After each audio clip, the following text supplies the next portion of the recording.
ಮಿತ್ರರೇ ನಮಸ್ಕಾರ. ಮಿತ್ರರೇ, ಜಪಾನ್ ಒಂದು ಮಹತ್ವದ ನಿರ್ಧಾರ ಕೈಗೊಂಡಿದೆ. ಇದು ಭಾರತ ಸೇರಿದಂತೆ 12 ದೇಶಗಳಿಗೆ ಅತ್ಯಂತ ಖುಷಿ ಸುದ್ದಿಯಾದರೆ ಚೈನಾ ಮತ್ತು ಪಾಕಿಸ್ತಾನಕ್ಕೆ ತೀರಾ ಬೇಸರ ತರಿಸುವಂಥ ಸುದ್ದಿ ಮತ್ತು ಆತಂಕಕಾರಿ ಸುದ್ದಿಯೂ ಕೂಡ ಹೌದು. ಕಾರಣ ಏನು ಅಂತಂದರೆ, ಜಪಾನ್ ಒಂದು 12 ದೇಶಗಳ ಪಟ್ಟಿ ಮಾಡಿದೆ. ಆ ದೇಶಗಳಿಗೆ ಅತ್ಯಾಧುನಿಕವಾದ ಫೈಟರ್ ಜೆಟ್, ಮಿಸೈಲ್ಗಳು ಮತ್ತು ಲೀಥಲ್ ವೆಪನ್ಗಳನ್ನು ಮಾರಾಟ ಮಾಡೋದಕ್ಕೆ ಜಪಾನ್ ನಿರ್ಧಾರ ಮಾಡಿದೆ. ಇದು 2ನೇ ಮಹಾಯುದ್ಧ ಆದ ಬಳಿಕ ಜಪಾನ್ ಕೈಗೊಂಡಂಥ ಅತ್ಯಂತ ಮಹತ್ವಯುತವಾದಂಥ ನಿರ್ಧಾರ ಆಗಿದೆ. ಭಾರತಕ್ಕೆ ಯಾವ ರೀತಿಯ ಸಂತಸ ಅಂತಂದರೆ, ಅತ್ಯಾಧುನಿಕವಾದ ಮಿಸೈಲ್ಗಳಿರ್ಬೋದು, ಅಸ್ತ್ರಗಳಿರ್ಬೋದು, ಶಸ್ತ್ರಾಸ್ತ್ರಗಳಿರ್ಬೋದು, ಇದನ್ನೆಲ್ಲ ಜಪಾನ್ನಿಂದ ಖರೀದಿ ಮಾಡಬಹುದು. ಜಪಾನ್ ಮತ್ತು ಭಾರತದ ನಡುವೆ ಟೆಕ್ನಾಲಜಿ ಹಸ್ತಾಂತರ ಆಗುತ್ತೆ. ಇದು ಭಾರತಕ್ಕೆ ಖುಷಿ. ಭಾರತಕ್ಕೆ ಇದಕ್ಕಿಂತಲೂ ಹೆಚ್ಚಿಗೆ ಖುಷಿ ಏನು ಅಂತಂದರೆ, ನಮ್ಮ ಶತ್ರುಗಳಾದ ಪಾಕಿಸ್ತಾನ ಮತ್ತು ಚೀನಾಗೆ ಜಪಾನ್ನ ಈ ಟೆಕ್ನಾಲಜಿ ಯಾವ ಕಾರಣಕ್ಕೂ ಕೂಡ ಸಿಗೋದಿಲ್ಲ. ಇದು ಭಾರತದ ಖುಷಿ ಹೆಚ್ಚಾಗಲು ಕಾರಣ. ಮಿತ್ರರೇ, ಇವತ್ತು ಜಪಾನ್ ಟೆಕ್ನಾಲಜಿ ಬಗ್ಗೆ ನಾವು 200% ನಂಬಿಕೆಯನ್ನು ಇರಿಸಬಹುದು. ಯಾಕೆಂದರೆ ಅಷ್ಟರ ಮಟ್ಟಿಗೆ ನಂಬಿಕಸ್ಥ ಟೆಕ್ನಾಲಜಿಯನ್ನು ಜಪಾನ್ ಅಭಿವೃದ್ಧಿಪಡಿಸುತ್ತೆ. ಮಿತ್ರರೇ, ಇವತ್ತು ಚೈನಾದ ಸೂಪರ್ಸಾನಿಕ್ ಮಿಸೈಲ್ ಬಗ್ಗೆ ಎಲ್ಲರಿಗೂ ಕೂಡ ಭಯ ಇದೆ. ಭಾರತಕ್ಕೂ ಕೂಡ ಆ ಟೆನ್ಷನ್ ಇದ್ದೇ ಇದೆ. ಇಂಥ ಮಿಸೈಲ್ಗಳನ್ನು ನಾಶ ಮಾಡೋದಕ್ಕೆ ಜಪಾನ್ ಎಲೆಕ್ಟ್ರೋಮ್ಯಾಗ್ನೆಟಿಕ್ ರೈಲ್ ಗನ್ನನ್ನು ಕಂಡುಹಿಡಿದಿದೆ. ಇದು ಯಾವ ರೀತಿಯಾಗಿ ಕೆಲಸ ಮಾಡುತ್ತೆ ಅಂತಂದರೆ, ಈ ಮಿಸೈಲ್ ಲಾಂಚರ್ಗಳಿದಾವಲ್ಲ, ಅದನ್ನೇ ಧ್ವಂಸ ಮಾಡುತ್ತೆ. ಅಂದರೆ ಮಿಸೈಲ್ ಲಾಂಚ್ ಆಗೋದಕ್ಕೂ ಮುನ್ನ ಅದಿರುವ ಸ್ಥಳವನ್ನು ಕಂಡುಹಿಡಿದು ಈ ಎಲೆಕ್ಟ್ರೋಮ್ಯಾಗ್ನೆಟಿಕ್ ರೈಲ್ ಗನ್ ಅದನ್ನು ನಾಶ ಮಾಡಿಬಿಡುತ್ತೆ. ಅಂದರೆ ಅಷ್ಟರ ಮಟ್ಟಿನ ಸೂಪರ್ ಟೆಕ್ನಾಲಜಿಯನ್ನು ಜಪಾನ್ ಅಭಿವೃದ್ಧಿಪಡಿಸ್ತಾ ಇದೆ. ಇದನ್ನು ಚೈನಾದ ಸೂಪರ್ಸಾನಿಕ್ ಮಿಸೈಲ್ ವಿರುದ್ಧವೂ ಕೂಡ ಬಳಸಬಹುದಾಗಿದೆ. ಇಂಥ ಟೆಕ್ನಾಲಜಿಯನ್ನು ಭಾರತ ಮುಂದಿನ ದಿನಗಳಲ್ಲಿ ಜಪಾನ್ನಿಂದ ಖರೀದಿ ಮಾಡಬಹುದು.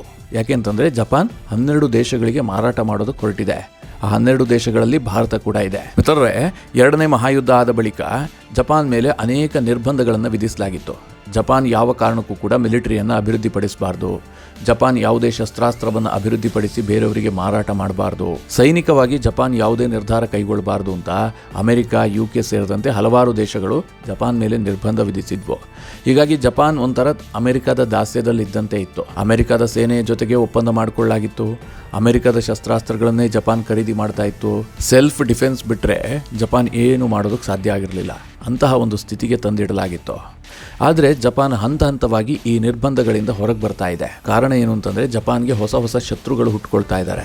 ರಷ್ಯಾ ಜೊತೆಗೆ ಗಡಿ ವಿವಾದ ಇದ್ದೇ ಇದೆ. ಕೆಲವೊಂದಷ್ಟು ದ್ವೀಪಗಳ ವಿಚಾರವಾಗಿ ಜಪಾನ್ ಮತ್ತು ರಷ್ಯಾ ನಡುವೆ ದೊಡ್ಡ ಸಂಘರ್ಷ ಇದೆ. ಯಾವಾಗ ಬೇಕಾದರೂ ರಷ್ಯಾ ಮುಗಿಬೀಳಬಹುದು. ಜಪಾನ್ ವಿರುದ್ಧ ಯಾವಾಗ ಬೇಕಾದರೂ ರಷ್ಯಾ ತಿರುಗಿ ಬಿದ್ದು ಯುದ್ಧಕ್ಕೆ ನಿಲ್ಲಬಹುದು ಅಂತ ಒಂದು ವಾತಾವರಣ ಇದೆ. ಇನ್ನೊಂದು ಕಡೆಯಲ್ಲಿ ಉತ್ತರ ಕೊರಿಯಾದಲ್ಲಿ ಕಿಮ್ ಜಾಂಗ್ ಉನ್ ಪದೇ ಪದೇ ಮಿಸೈಲ್ಗಳನ್ನು ಟೆಸ್ಟ್ ಮಾಡ್ತಾನೆ ಇದ್ದಾನೆ. ಅತ್ಯಾಧುನಿಕವಾದ ಮಿಸೈಲ್ಗಳನ್ನು ಲಾಂಚ್ ಮಾಡುವ ಮೂಲಕ ಜಪಾನ್ಗೆ ಟಕ್ಕರ್ ಕೊಡ್ತಾ ಇದ್ದಾನೆ. ಇದು ಕೂಡ ಜಪಾನ್ಗೆ ಒಂದು ಆತಂಕಕಾರಿಯಾದಂಥ ವಿಚಾರ. ಯಾಕೆಂದರೆ ಮಂಗನ ಕೈಲಿ ಮಾಣಿಕ್ಯ ಇದ್ರೆ ಏನಾಗಬೇಡ ಹೇಳಿ, ಅದೇ ರೀತಿಯ ಪರಿಸ್ಥಿತಿ ಕಿಮ್ ಜಾಂಗ್ ಉನ್ ವಿಚಾರದಲ್ಲಾಗಿದೆ. ಅವನ ಕೈಲಿ ಅತ್ಯಾಧುನಿಕವಾದ ಮಿಸೈಲ್ ಇದೆ, ಆದರೆ ಅವನಿಗೆ ವಿವೇಕ ಅತ್ಯಂತ ಕಡಿಮೆ. ಹೀಗಾಗಿ ಯಾವಾಗ ಏನಾಗುತ್ತೆ ಅಂತ ಹೇಳೋದಕ್ಕೆ ಸಾಧ್ಯ ಇಲ್ಲ. ಈ 2 ಸಾಲದು ಅಂತೇಳಿ ಅತ್ತ ಕಡೆಯಲ್ಲಿ ಚೀನಾ ಕೂಡ ಜಪಾನ್ ಜೊತೆಗೆ ಶತ್ರುತ್ವವನ್ನು ಸಾಧಿಸ್ತಾ ಇದೆ. ಜಪಾನ್ ಕಂಡ್ರೆ ಚೀನಾಗೆ ಆಗೋದಿಲ್ಲ. ಹೇಳಿ ಕೇಳಿ ಚೀನಾದ್ದು ಗೊತ್ತಲ್ಲ, ಸಾಮ್ರಾಜ್ಯಶಾಹಿ ಧೋರಣೆ. ಒಂದು ಕಡೆ ತೈವಾನನ್ನು ನುಂಗಬೇಕು ಅಂತ ಪ್ರಯತ್ನ ಮಾಡ್ತಿರುವ ಚೀನಾ, ಇನ್ನೊಂದು ಕಡೆ ಜಪಾನ್ ಮೇಲೂ ಕೂಡ ಹಾಗೆ ಸಾಧಿಸ್ತಾ ಇದೆ. ಈ ಎಲ್ಲ ಭೌಗೋಳಿಕ ಸನ್ನಿವೇಶವನ್ನು ನೋಡಿದ್ರೆ ಯಾವಾಗ ಬೇಕಾದರೂ ಜಪಾನ್ ಮೇಲೆ ಯುದ್ಧ ಆಗಬಹುದು. ಜಪಾನ್ ಯಾವಾಗಲೂ ಯುದ್ಧ ಸನ್ನದ್ಧ ಸ್ಥಿತಿಯಲ್ಲೇ ಇರಬೇಕಾದ ಅನಿವಾರ್ಯತೆ ನಿರ್ಮಾಣ ಆಗಿದೆ. ಹೀಗಾಗಿ ಅಮೆರಿಕ ಹಂತ ಹಂತವಾಗಿ ಜಪಾನ್ಗೆ ರಿಲ್ಯಾಕ್ಸೇಷನ್ ಅನ್ನು ನೀಡ್ತಾ ಇದೆ. ಸೆಲ್ಫ್ ಡಿಫೆನ್ಸ್ಗೆ ಏನ್ ಬೇಕೋ ಅದನ್ನೆಲ್ಲ ಮಾಡಿಕೊಂಡು ತನ್ನ ಮಿಲಿಟರಿಯನ್ನ ಸಾಮರ್ಥ್ಯ ಮಾಡಿಕೊಳ್ಳೋದಕ್ಕೆ ಅಮೆರಿಕ ಅನುಮತಿ ಕೊಡ್ತಾ ಇದೆ. ಏಕೆಂದರೆ ಇವತ್ತು ಅಮೆರಿಕಾಗೆ ಜಪಾನ್ ಮೇಲೆ ಸಂಪೂರ್ಣ ನಂಬಿಕೆ ಬಂದಿದೆ. ಜಪಾನ್ ಕ್ವಾಡ್ನ ಮಿತ್ರಕೂಟ ಆಗಿದೆ. ಅಮೆರಿಕ ಜೊತೆಗೆ ಹಲವಾರು ಒಪ್ಪಂದಗಳನ್ನು ಮಾಡಿಕೊಂಡಿದೆ. ಇವತ್ತು ಜಪಾನ್ ಬೆಳೆದಷ್ಟು ಅಮೆರಿಕಾಗೆ ಒಳ್ಳೆಯದು. ಹೀಗಾಗಿ ಜಪಾನ್ಗೆ ಒಂದಷ್ಟು ಸ್ವಾತಂತ್ರ್ಯವನ್ನ ಅಮೆರಿಕ ನೀಡ್ತಾ ಇದೆ. ಇದೇ ಕಾರಣದಿಂದ ಜಪಾನ್ 2014ರಲ್ಲೇ ಒಂದು ತೀರ್ಮಾನ ಕೈಗೊಂಡಿತ್ತು. ಏನಂತ, ನಾನ್ ಲೀಥೆಲ್ ವೆಪನ್ಗಳನ್ನು ಮಾರಾಟ ಮಾಡೋದಾಗಿ ಜಪಾನ್ ಘೋಷಣೆ ಮಾಡಿತ್ತು. ನಾನ್ ಲೀಥೆಲ್ ವೆಪನ್ ಅಂತಂದ್ರೆ ಟ್ರಾನ್ಸ್ಪೋರ್ಟ್ ಏರ್ಕ್ರಾಫ್ಟ್ ಆಗಿರಬಹುದು, ರೆಸ್ಕ್ಯೂ ಏರ್ಕ್ರಾಫ್ಟ್ ಆಗಿರಬಹುದು, ಸರ್ವಿಲೆನ್ಸ್ ಏರ್ಕ್ರಾಫ್ಟ್ ಆಗಿರಬಹುದು. ಈ ಯುದ್ಧದ ಸಂದರ್ಭದಲ್ಲಿ ದಾಳಿಯನ್ನ ಮಾಡದೆ ಬೇರೆಲ್ಲ ಸಹಾಯಕ್ಕಾಗಿ ಬಳಸುವಂತ ಏರ್ಕ್ರಾಫ್ಟ್ಗಳು, ಉಪಕರಣಗಳು, ಇವುಗಳನ್ನೆಲ್ಲ ನಾನ್ ಲೀಥೆಲ್ ವೆಪನ್ಗಳು ಅಂತ ಕರೀತಾರೆ. ಇದನ್ನ ಮಾರಾಟ ಮಾಡೋದಕ್ಕೆ ಜಪಾನ್ ಹೊರಟಿತ್ತು. ಆದ್ರೆ ಮಿಸೈಲ್ಗಳನ್ನಾಗ್ಲಿ, ಅಟ್ಯಾಕಿಂಗ್ ವಿಮಾನಗಳನ್ನಾಗ್ಲಿ, ಇವುಗಳನ್ನ ಮಾರಾಟ ಮಾಡೋದಕ್ಕೆ ಜಪಾನ್ಗೆ ಸಾಧ್ಯ ಆಗಿರಲಿಲ್ಲ. ಆದರೆ ಇದೇ ಮೊದಲ ಬಾರಿಗೆ ಜಪಾನ್ ಆ ನಿರ್ಧಾರವನ್ನು ಕೂಡ ಕೈಗೊಂಡಿದೆ. 12 ದೇಶಗಳನ್ನು ಪಟ್ಟಿ ಮಾಡಿ, ನಾವು ಈ ದೇಶಗಳಿಗೆ ಎಲ್ಲ ವಿಧವಾದಂಥ ಶಸ್ತ್ರಾಸ್ತ್ರಗಳನ್ನು ಪೂರೈಕೆ ಮಾಡ್ತೀವಿ, ನಮ್ಮಲ್ಲೇನು ಟೆಕ್ನಾಲಜಿ ಇದೆಯೋ ಇದನ್ನು ನಾವು ಶೇರ್ ಮಾಡೋದಕ್ಕೆ ಸಿದ್ಧ ಇದ್ದೀವಿ ಅಂತೇಳಿ ಜಪಾನ್ ಘೋಷಣೆ ಮಾಡಿದೆ. ಯಾವುದು ಆ 12 ದೇಶಗಳು? ಯಾವೆಲ್ಲ ದೇಶಗಳು ಶಾಂತಿ ಪ್ರಿಯ ದೇಶಗಳು? ಯಾವೆಲ್ಲ ದೇಶಗಳು ಬೇರೆ ದೇಶದ ಮೇಲೆ ಸುಖ ಸುಮ್ಮನೆ ಯುದ್ಧ ಮಾಡೋದಿಲ್ಲ? ಯಾವೆಲ್ಲ ದೇಶಗಳು ತಮ್ಮ ಆತ್ಮರಕ್ಷಣೆಗೆ ಮಾತ್ರ ಶಸ್ತ್ರಾಸ್ತ್ರಗಳನ್ನು ಬಳಸ್ತವೆ? ಯಾವೆಲ್ಲ ದೇಶಗಳು ಸಾಮ್ರಾಜ್ಯಶಾಹಿ ಧೋರಣೆಯನ್ನು ಹೊಂದಿಲ್ಲ? ಅಂತಹ 12 ದೇಶಗಳನ್ನು ಪಟ್ಟಿ ಮಾಡಿದೆ. ಇದರಲ್ಲಿ ಭಾರತವೂ ಕೂಡ ಒಂದಿದೆ. ಕಾರಣ ಏನು ಅಂತಂದ್ರೆ ಭಾರತ ಜಪಾನ್ಗೆ ಅತ್ಯಂತ ಆಪ್ತವಾದಂತಹ ದೇಶ. ಇವತ್ತು ಜಪಾನ್ ಯಾವುದಾದ್ರೂ ದೇಶವನ್ನು ಅತ್ಯಂತ ಹೆಚ್ಚಾಗಿ ನಂಬುತ್ತೆ ಅಂತಂದ್ರೆ ಅದರಲ್ಲಿ ಭಾರತಕ್ಕೆ ಅಗ್ರಸ್ಥಾನ ಸಿಗುತ್ತೆ. ಇದೇ ಕಾರಣದಿಂದ 12 ದೇಶಗಳ ಪಟ್ಟಿಯಲ್ಲಿ ಭಾರತಕ್ಕೂ ಸ್ಥಾನ ಸಿಕ್ಕಿದೆ. ಮುಂಬರುವ ದಿನಗಳಲ್ಲಿ ಭಾರತದೊಂದಿಗೆ ಅತ್ಯಾಧುನಿಕವಾದ ಶಸ್ತ್ರಾಸ್ತ್ರಗಳ ಟೆಕ್ನಾಲಜಿಯನ್ನ ಶೇರ್ ಮಾಡೋದಕ್ಕೆ ಜಪಾನ್ ಮುಂದೆ ಬರುತ್ತೆ.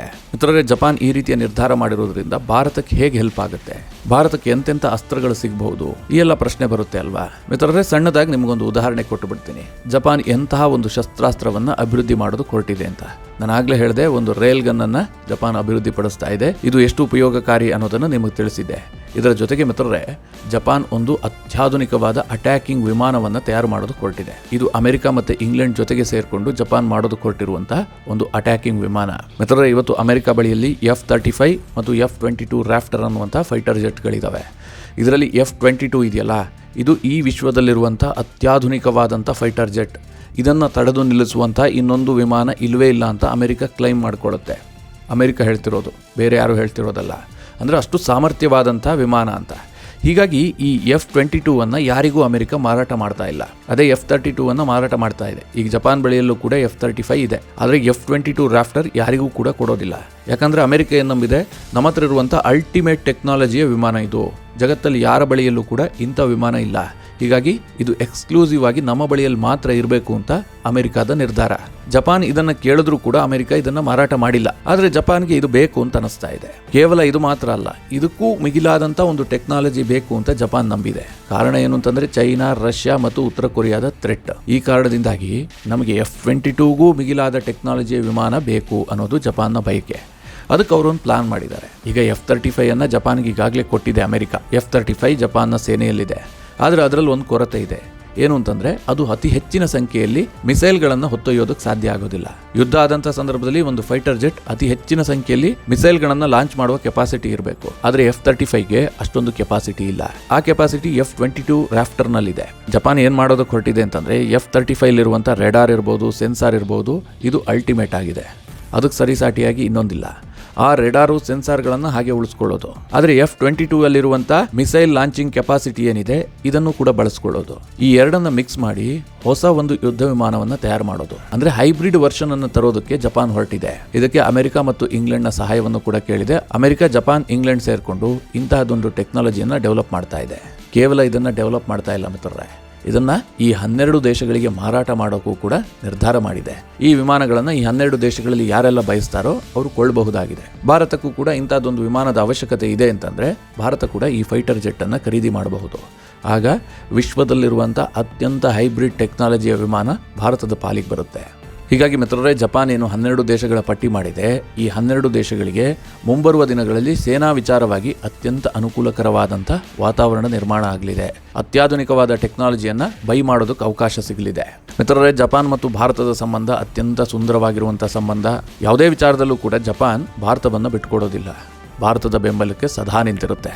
ಅದರಲ್ಲೂ ಭಾರತದಲ್ಲಿ ಪ್ರಧಾನಿಯಾಗಿ ನರೇಂದ್ರ ಮೋದಿ ಅಧಿಕಾರ ವಹಿಸಿಕೊಂಡ ಬಳಿಕ ಜಪಾನ್ ಮೇಲೆ ಅತ್ಯಂತ ಹೆಚ್ಚು ಒಲವನ್ನು ಹೊಂದಿದ್ದಾರೆ. ಶಿಂಜೋ ಅಬೆ ಜಪಾನ್ನ ಪ್ರಧಾನಿಯಾಗಿದ್ದಾಗಲಂತೂ ನರೇಂದ್ರ ಮೋದಿ ಹಲವಾರು ಬಾರಿ ಭೇಟಿ ಕೊಟ್ಟಿದ್ರು. ಶಿಂಜೋ ಅಬೆ ಕೂಡ ಭಾರತಕ್ಕೆ ಬಂದಿದ್ರು. ಹಲವಾರು ಮಹತ್ವದ ಒಪ್ಪಂದಗಳಾಗಿದ್ವು. ನಂತರ ಬಂದ ಜಪಾನ್ನ ಪ್ರಧಾನಿಗಳ ಜೊತೆಗೂ ಕೂಡ ಮೋದಿ ಅತ್ಯಂತ ಉತ್ತಮವಾದ ಸಂಬಂಧ ಹೊಂದಿದ್ದಾರೆ. ಸದ್ಯ ಹಾಲಿ ಇರುವಂತಹ ಜಪಾನ್ ಪ್ರಧಾನಿ ಫೂಮಿಯೋ ಕಿಶಿದಾ ಮತ್ತು ಪ್ರಧಾನಿ ನರೇಂದ್ರ ಮೋದಿ ಜೊತೆಗೆ ಉತ್ತಮವಾದ ಬಾಂಧವ್ಯ ಇದೆ. ಇತ್ತೀಚೆಗಷ್ಟೇ ಕ್ವಾಡ್ ಮೀಟಿಂಗ್ ಆಯಿತು.